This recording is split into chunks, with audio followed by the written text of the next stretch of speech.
বন্ধুরা, আজ আমরা আমাদের দৈনন্দিন জীবনে বহু অপশব্দ বা গালাগালির অস্তিত্ব দেখতে পাই। তা হতে পারে একটি বন্ধুর আরেকটি বন্ধুর সাথে কথোপকথনে, অথবা সেটি চায়ের রোয়াকে আড্ডায়, কিংবা প্রতিবেশীর ঝগড়ায়, কখনো বা বৃদ্ধ দাদুর তার নাতিকে আদুরে সম্বোধনে। আমরা অনেকেই গালাগালিকে ছোট লোকের ভাষা বলে স্বীকৃতি দিয়ে নিজেদের একটু উঁচু আসনে বসাতে ইচ্ছুক, অথবা আমাদের মধ্যে এমনও লোক আছে যাদের গালাগালি শুনে কান ফেটে রক্ত বের হওয়ার পরিস্থিতি সৃষ্টি হয়। তাদের উদ্দেশ্যে একটাই কথা বলি, এই গালাগালি বাংলা সাহিত্যে বহু জায়গায় মান্যতা পায়। তা আপনারা ভিডিওটি পুরো দেখলেই বুঝতে পারবেন। তো চলুন দেখে নেওয়া যাক বাংলা গালাগালির ইতিহাস। বন্ধুরা, আজ গালাগালির ইতিহাস নিয়ে আলোচনা করবার পূর্বে এর উৎপত্তির প্রয়োজনীয়তা সম্পর্কে আমাদের একটু ধারণা থাকা আবশ্যক। বাংলাদেশে এবং বাংলা সাহিত্যে তুচ্ছাত্মক কটাক্ষ করতে গালি হিসাবে মাগি শব্দটির প্রয়োগ লক্ষ্য করা যায়। লালন ফকির তার একটি গানে বলেছেন, কারে বলো মাগি মাগি, মাগির হাত এড়াতে পারে কোন বা সহযোগী, ব্রহ্মা বিষ্ণু নারায়ণে এলো মাগির বোঝা টেনে, তাই না বুঝে আমলোকে বাঁধালো ঠকটকি। অর্থাৎ তার এই ছড়াটি থেকেই বোঝা যাচ্ছে আমাদের সমাজে এই মাগি বলে যে গালাগালি রয়েছে, বা নারীদের মাগি বলে তুচ্ছ বা অসম্মান করার মনোভাব রয়েছে, তা ঠিক নয়। বিজ্ঞানীদের ভাষায় যে শব্দ বা পদ ভদ্রলোকের কথ্য ভাষায় অর্থাৎ কথায় এবং লেখ্য ভাষায় অর্থাৎ লেখায় প্রয়োগ হয় না, এবং যার উৎপত্তি কোনো ব্যক্তি বিশেষের বা দলের খারাপ ব্যবহার হতে, তাকেই ইতর শব্দ বা স্ল্যাং শব্দ বলা হয়। এর একটি উদাহরণ দিই, তাহলে বুঝতে সুবিধা হবে। ধরুন বেশ্যা শব্দটি আমরা প্রায় প্রত্যেককেই শুনেছি। এটি ব্যবহৃত হয় সেই সমস্ত নারীকে বোঝাতে যারা একাধিক পুরুষের সঙ্গে যৌনকর্মে লিপ্ত। তো এইভাবে কোনো নারীর খারাপ আচরণকে নিষিদ্ধ কর্মের তালিকায় স্থান দেওয়ার জন্য এটিকে একটি অপশব্দ হিসেবে প্রচলন দেওয়া হয়। এবার আসি আরেক শ্রেণীর গবেষকদের কথায়। তারা মনে করেন ক্রোধ অথবা রাগ অথবা ক্ষোভ প্রকাশের জন্য শব্দকে মনের ইচ্ছা মতো বিকৃতি করে অথবা অন্য শব্দের সঙ্গে মিশিয়ে মানুষ ব্যবহার করে, যা সমাজের পক্ষে শোভনীয় নয়। এক্ষেত্রে তারা এটিকে মনের একটি স্বাভাবিক প্রতিক্রিয়া হিসেবে বেছে নিয়েছেন। যেমন রাগ বা ক্ষোভ কিংবা হতাশা প্রকাশ করতে হলে আমরা প্রত্যেককেই বলে থাকি, ধুর শালা, এই কাজটি হলো না। তাতে করে এটিকে মনের একটা প্রতিক্রিয়া হিসেবে বেছে নেওয়া যায়। বন্ধুরা, এই শালা শব্দটিকে নিয়েও একটি প্রবাদ আমরা বাংলা সাহিত্যে লক্ষ্য করি, আপন পানে চাই না শালি, পরকে বলে দেবগালি।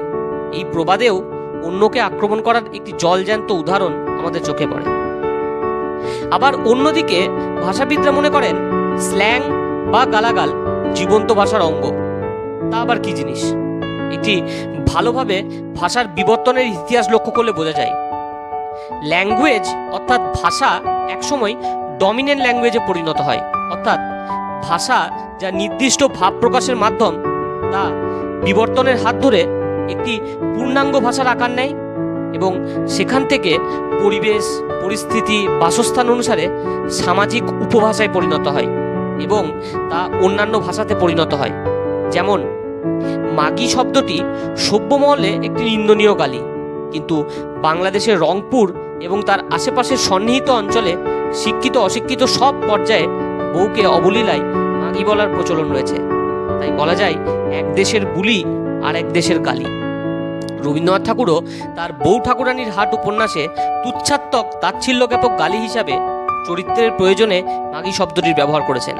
আবার গ্রাম বাংলায় প্রচলিত একটি গালি মিনসে, সেই শব্দটিরও অস্তিত্ব লক্ষ্য করা যায় এই একই উপন্যাসের 684 পৃষ্ঠায়। কিছু কিছু ক্ষেত্রে আমাদের সমাজে প্রচলিত গালিগুলো বেশিরভাগ ক্ষেত্রেই যৌনগন্ধি এবং নারীকে অসম্মান করার প্রবণতায় দূষিত।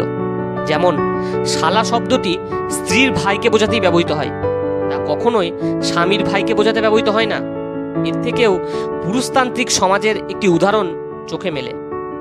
আবার আরবি, ফার্সি, হিন্দি, উর্দুতে বাল শব্দটি অর্থ স্রেফ চুল বা কেশ, আমাদের বাংলায় এসে তা যৌনাঙ্গ সম্পর্কিত হয়ে পড়ে। ধুরন্ধর শব্দটিও প্রকৃত অর্থ দক্ষতার সঙ্গে কার্যভার বহন করতে সক্ষম এমন ব্যক্তি, কিন্তু আমাদের ক্ষেত্রে তা একটি আক্রমণাত্মক গালি বিশেষ।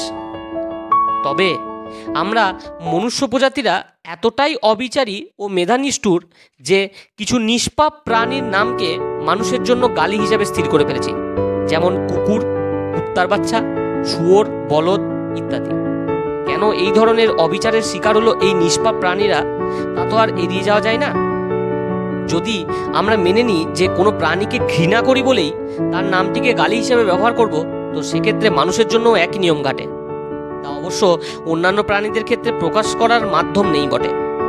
সবশেষে বলবো যে বাংলা গালাগালির এহেন নিদর্শনকে শুধুমাত্র তাচ্ছিল্য ভরে বা রাগ প্রকাশের মাধ্যম হিসেবে ব্যবহার করে তাকে একটি অসামাজিক ভাষার ট্যাবু লাগানোটা বরং বন্ধ করাই ভালো।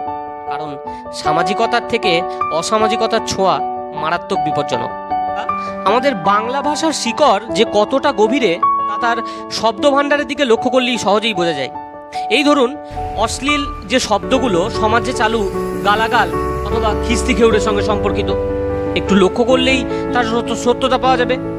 আমাদের যারা একই ভাষায় কথা বলি তাদের উদাহরণই যদি দেখি, তাহলে আমাদের অঞ্চলে যেটি গালি হিসেবে সুপ্রচলিত তা অন্য অঞ্চলে মোটেই গালি নয়। যেমন বাংলাদেশের ঢাকা শহরে খানকির পোলা শব্দটি খুব গা শোয়া, উঠতে বসতে দ্বিধাহীন। কুষ্টিয়ায় পাড়া শব্দটিরও ব্যাপক ব্যবহার রয়েছে। আবার কিছু ঐতিহাসিক চরিত্রকেও আমরা গালি হিসেবে ব্যবহার করে থাকি, যেমন মির্জাফর। আমরা যখন মির্জাপুরের ছেলে হিসেবে কাউকে বলে থাকি তখন তা গালি হিসেবে গণ্য হয়, যদিও মির্জাফর একটি শরীফ নাম। আমরা ধুরন্ধর শব্দটি আগেই লক্ষ্য করে বলেছি যে ধুরন্ধর শব্দের অর্থ সুকোশলী ব্যক্তি। কিন্তু যদি কোনো নেতাকে আপনি মাননীয় ধুরন্ধর নেতা বলে সম্বোধন করেন তখন তা আপনার পক্ষেও বিপজ্জনক।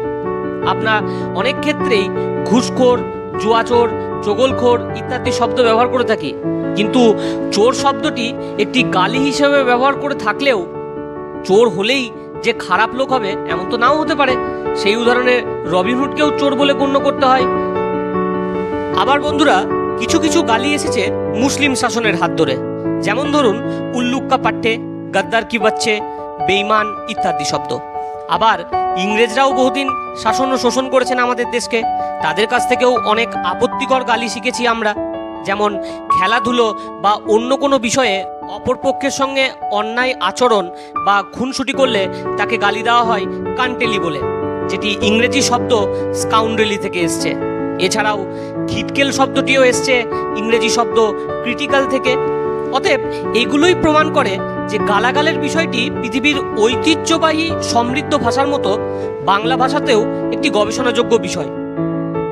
অতএব সাধারণভাবে প্রাথমিক শ্রবণে খিস্তি খেউর মুখ খারাপই হলেও যদি তার সৃষ্টির ইতিহাস পর্যবেক্ষণ আমরা করি তবে তা আমাদের কাছে মূল্যহীন বলে মনে হবে না। তো গালাগালি সম্পর্কে আপনাদের কি মতামত সেটি কমেন্ট সেকশনে অবশ্যই জানাবেন।